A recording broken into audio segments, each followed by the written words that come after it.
Scenario, may short hair girl na may malaking melons ang sunod ng sunod sa'yo. Matutuwa ka ba? O hindi? Mina, what's up? Share mo lang here. Time for bold. Time is gold. Tayong mga adults, we hate wasting time. Kaya, I understand yung iba na sobrang mapili sa mga pinanonood nilang anime. Kasi, a 12-episode anime will consume at least 6.5 hours ng buhay mo. At ayaw natin magsayang ng oras. So, sa video na to, pinanood ko ang first 3 episode ng Uzaki-chan Wants to Hang Out. Ginawa ko na para hindi mo na kailangan. Besides, week 2 ng non-stop not November team natin kaya perfect ang anime ito for this month. Currently airing as of this recording, ang second season ng Uzaki-chan Wants to Hang Out na napapanood sa Bilibili. Available din ang first 3 episode ng season 1 for free na pinanood ko para sa inyo. Pero ang tanong, worth it ba mag-premium para panoorin ang the rest ng Uzaki-chan Wants to Hang Out? Let's find out! Ang anime na to ay slice of life. Si Sakurai ay isang loner. Hindi nyo pinanood tong anime review na to para sa milid, diba? Am I right? Okay, let's talk about Uzaki Hana. Siya ay maliit na babae na short hair, tapos may naglalakihang mga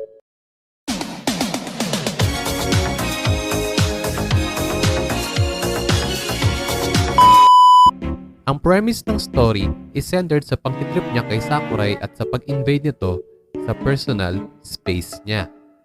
My first impression sa episode 1, it's fun to watch kaso kung puro ganun lang ang mangyayari sa buong series, I think maboboringan ka kasi parang yun na yung formula ng show. Thankfully, sa episode 2, may additional character na inintroduce at nagbigay ng konting layer sa character ni Sakurai. Ito ang kanyang boss sa part-time work niya bilang isang waiter sa cafe shop. Fast forward sa episode 3, nag-introduce ulit ng bagong character and at this point, nahook na ako sa anime series na to. Ewan ko, cultured lang ba ako talagang wala akong taste sa anime? Na-enjoy ko yung humor ng show. Masaya siya panoorin, though wag mo siya panoorin na may kasama sa bahay. Promise. Overall, hindi para sa lahat ng anime na to. Unang-una, hindi lahat gaya ko na slice of life enjoyer. At pangalawa, para lang to sa mga cultured degenerates individuals gaya ko.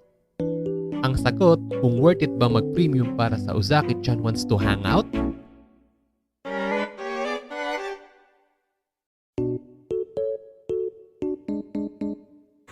One-year plan. Now na. Dali!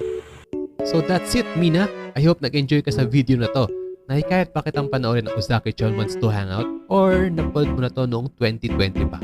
If that's so, comment mo naman yung opinion mo sa anime series na to. Don't forget to give this video a thumbs up. Sobrang laking tulong nun sa akin. Again, this is Share Mo Lang. Adios!